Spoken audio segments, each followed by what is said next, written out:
Regrets हैं मुज़म्मिल ज़िंदगी में? रिग्रेट्स इतने इसीलिए नहीं रखता क्योंकि उन्हीं चीज़ों से लर्न तो किया है ना। अगर वो ना सीखा होता सफ़रिंग से तो फिर ये बनते भी ना। तो अगर मैं ये कहूँ कि सफ़रिंग को निकाल दो, then I won't be the same the man that I am today. तो पहली चीज़ तो ये है। लेकिन हाँ, एक रिग्रेट ये है कि wasted a lot of time in places which did not deserve it. अच्छा। बिकॉज टाइम एक इररिडीमेबल करेंसी है। मेरा ख्याल है कि किसी को वक्त देने से बड़ी कोई दुनिया में फेवर या करेंसी नहीं है। बिकॉज पैसे फिर आ जाएंगे आपके पास, दीगर चीज़ें आ जाएंगी, कोई वक्त नहीं आएगा जो मैंने स्पेंड कर दिया किसी के ऊपर। So spending time on the wrong people, apart from that nothing. बिल्कुल ठीक। मुज़म्मिल, आजकल सनसनी का दौर है। थोड़े बहुत लोग जो है ना अफसाने या कहानियाँ डाल देते हैं, और मैं तो ये कहूँगी कि अब बहुत सारे, माज़रत के साथ, बहुत सारे यूट्यूबर्स का, व्लॉगर्स का भी सियासतदानों वाला हाल हो गया कि सियासतदानों के मंशूर में जो बात होती है वो प्रैक्टिकली जब वो इक़्तिदार में आते हैं तो हम वो चीज़ देखते नहीं हैं। इसी तरह जो थंबनेल में दिखाया जाता है वो व्लॉग में नहीं होता। ऐसी क्या कहेंगे? नहीं, उस पर तो बहुत ही वो क्लिक बेट जिसको कहते हैं कि कोई ऐसी चीज़ थंबनेल पे लिख दूं कि कोई क्लिक कर दे उसको, बस अंदर वो आर्ग्यूमेंट है या नहीं है उसका कोई अंदाज़ा किसी को नहीं है। तो ये देखिए, मेरा ये काम है कि अगर मैंने 2-3 मिनट भी किसी ऐसी वीडियो पे स्पेंड किए हैं जिसने मेरा टाइम वेस्ट किया है, I did not get a single piece of information from it, मुझे कुछ नहीं मिला उससे, तो next time I should boycott that, क्योंकि वो आदमी सिर्फ इसीलिए बात कर रहा है कि उसका जो मंजन है वो बिक जाए। तो हमें तो स्क्रूटनी इस पर रखनी पड़ेगी, बिकॉज जो हम वैसे ही टाइम कंज्यूम करते रहते हैं उसका इम्पैक्ट ये होता है, your brain is like a stomach, जो उसको फीड करोगे वही आपके मुंह से निकलेगा। बिल्कुल। तो अगर आपने इतना ज़्यादा, sorry to say, trash consume कर लिया है, so you'll speak in the same manner. So हमें ये सोचना है कि अगर मैंने एक वीडियो देखी है उससे मुझे क्या मिला।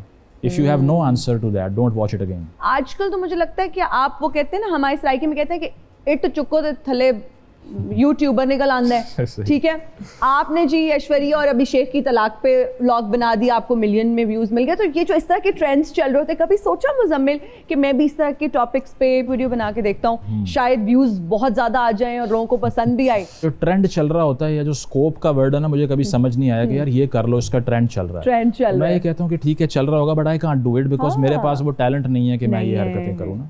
सो इसी तरह when I was reading political science या फिलॉसफी, लोगों ने कहा यार ये सबसे ज्यादा जो कम मार्क्स वाले होते हैं ना वो ये काम करते हैं ना, इससे कोई नौकरी मिलेगी, क्या कर रहे हो जी? तो मैंने कहा यार जो भी है, मतलब आता ही है तो और क्या करूं। So it's the same thing कि ट्रेंड में जो भी चल रहा है, फैमिली व्लॉगिंग बहुत बड़ा मैं समझता हूँ क्राइसिस है आजकल।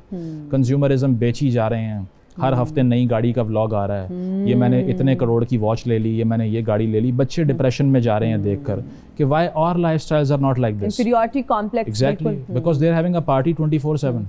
रोज एक व्लॉग में कोई नई चीज खरीद के ला रहे हैं, कहीं जा रहे हैं। जो शादियों के व्लॉग्स आप देख लीजिए, करोड़ों रुपए जमीन पे फेंक के उसके ऊपर चल रहे हैं। सो आई थिंक इट्स अब्सर्ड के ये, और उसके अगर आप व्यूअरशिप देखें तो आपको सोसाइटी की साइकोलॉजी का भी अंदाजा हो जाएगा। Exactly. So that's why this needs to be taken seriously, otherwise जो यंगस्टर्स पे इम्पैक्ट है वो बहुत बड़ा है। हम क्या दे रहे हैं भाई अपनी यूथ को, हम क्या दे रहे हैं? उस वीडियो को देख के आप क्या सीख रहे हैं? जिस तरह से मुज़म्मिल ने कहा कि जब मैं कोई वीडियो देखता हूं तो मैं ये क्वेश्चन करता हूं कि मैंने इसमें से क्या सीखा। So that's really important. खैर मुज़म्मिल, हमारा एक सेगमेंट है जिसका नाम है deliver a dialogue in different moods. मैं आपको मूड बताऊंगी और उस मूड में आपने वो डायलॉग डिलीवर करना है, right? So your dialogue is, हजूर ये वो ज़राए हैं जिनसे मैं सड़कों पे घसीटूंगा। अच्छा, ठीक है, आपने इसको बहुत गुस्से में कहना है। हुजूर ये हैं वो ज़राए, मैं आपको सड़कों पर घसीटूंगा। इतना सटल गुस्सा मैंने पहली बार देखा है वैसे। That's the most I could do, yeah. अच्छा, इसको रोमांटिक अंदाज में आपने कहना है। हुजूर ये वो ज़राए हैं जिनकी वजह से मैं आपको सड़कों पे घसीटूंगा। नाज़रीन, अभी लेंगे एक ब्रेक, हाजिर होंगे ब्रेक के बाद। देखते रहिए सुनो तो सही। और हम हाजिर हैं ब्रेक के बाद। सैयद मुज़म्मिल शाह, कुछ गोल्स होते हैं सबके, ड्रीम्स होते हैं। आप बहुत अच्छा काम कर रहे हैं और आपके लिए बहुत सारी दुआएं, लेकिन क्या गोल्स हैं अभी ज़िंदगी में ओवरऑल? देखिए, करियर के हवाले से जो मोस्टली थे वो तो पूरे हो गए, ओवर टाइम ही हो गए 3-4 सालों में। बिल्कुल, एग्जैक्टली। तो अब ये है कि उससे बढ़ के always wanted to be a public intellectual, उस पर भी तो एक लाइफ लॉन्ग काम करना पड़ता है, बिकॉज नॉलेज की तो कोई एंड नहीं ना होती।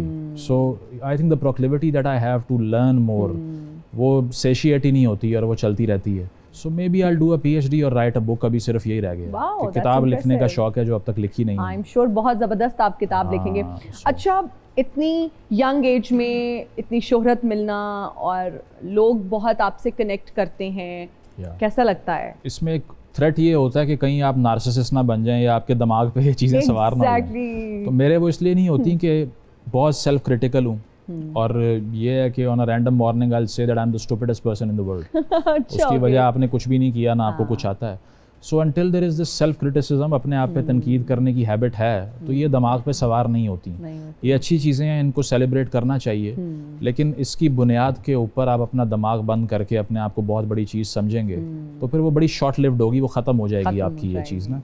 सो बिकॉज मेरी वो स्ट्रेंथ ही वो फिलॉसफी थी जो इतना क्रिटिसाइज करती है, तो इसीलिए मेरे सर पे ये चीज़ें सवार नहीं होती। It feels good but they don't take me away with it. अच्छा, कभी आप अनॉय होते हैं जब आप पब्लिक प्लेस पे जाते हैं या लोग आते हैं पास एंड आपकी प्राइवेसी, आपको लगता है कि वो इंटरवीन कर रहे हैं उस तरह से आपकी, मतलब आप यू आर विद फ्रेंड्स या यू आर विद फैमिली और पिक्चर्स के लिए बोल रहे होते हैं या बार बार आके कह रहे होते हैं सर एक तस्वीर दे दें, सर ऑटोग्राफ दे दें? वो अच्छा लगता है मुझे, मैं उससे अनॉय नहीं होता। एक दफ़ा मैं तो बड़ा एक फ़नी वाकया भी है कि तबीयत बहुत ख़राब हो गई, डिहाइड्रेशन हो गई। अच्छा। तो इमरजेंसी गया, हाथ पे बोतल लगी हुई, एक लड़का आया सेल्फी ले लूँ, वो मैं बोतल लगी हुई है भाई क्या कर रहे हैं। वहाँ पर भी आ जाते हैं तो उसमें तो इतना इशू नहीं होता। ज़्यादा मसला ये होता है जब लोग आते नहीं हैं और कहीं दूर बैठ के ना, अभी मैं रिसेंटली इस्लामाबाद में बैठा हुआ था एक दो और जगहों पे, so without your consent they will film you. अब मैं किसी दोस्त के साथ बैठा हूँ तो वो टेबल दूर पड़ा हुआ है, किसी ने वीडियो बना ली और बाद में अपलोड करके वो दिखा रहे हैं लोगों को। सो आप इससे बेहतर ये, you come up to me and talk to me, I will give you a picture as well. अच्छा, अगर आपको वजीर आजम बना दिया जाता है पाकिस्तान का, अच्छा लेट्स सपोज, क्या करेंगे आप सबसे पहले? जो अभी हालात हैं, सबसे पहले तो रिजाइन कर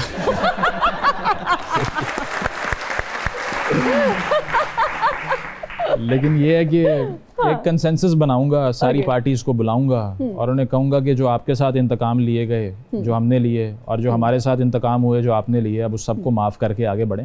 एक चार्टर ऑफ डेमोक्रेसी हुआ था, उसमें पीटीआई को भी शामिल करें, सारी पार्टीज को करें, क्योंकि जब मिल के ये बैठेंगे नहीं और बॉयकॉट कर देंगे एक दूसरे का, पॉलिटिशियन कोई जंग तो नहीं कर सकता, उसके पास तो ताकत ही कॉन्टेस्टेशन की है, टेबल पे बैठ के बात करने की है। तो अभी ये है कि सबसे पहला काम ये करूंगा, एक ग्रैंड कंसेंसस बनाऊंगा मुल्क में कि टेररिज्म हो, इकोनॉमी हो, बाकी चीज़ें हो, इसको हम नहीं छेड़ेंगे, ये कंसिस्टेंटली हमने रिजॉल्व करनी है, अपने डिफरेंस को साइड पे रखना है, साइड पे। That's what I will do. या जबरदस्त। अच्छा, मुजम्मिल को गाने का शौक है? Do you sing? Not really, no. कोई शेर आता है कुछ, एनीथिंग? वो एक ना, वो नेल्सन मंडेला जो बहुत बड़े सियासी लीडर थे, वो जेल की दीवार पे अपनी ना, जब because he spent like 35 years in jail, तो वो लिखा करते थे एक पोएम जिसका नाम इनविक्टस था। तो उसकी कुछ लाइंस हैं जो बड़ी इंस्पायरिंग है, you know, which inspires bravery. जी। Out of the night that covers me, black as a pit from pole to pole, I thank whatever gods may be for my unconquerable soul. Wow. That my soul is unconquerable और मेरी कोई कीमत नहीं है। नहीं है। Beyond this place of wrath and tears looms but the horrors of the shade, yet the menace of the years find and shall find me unafraid. कि जितनी भी मुश्किलात आ जाएं, I'll be unafraid in its way.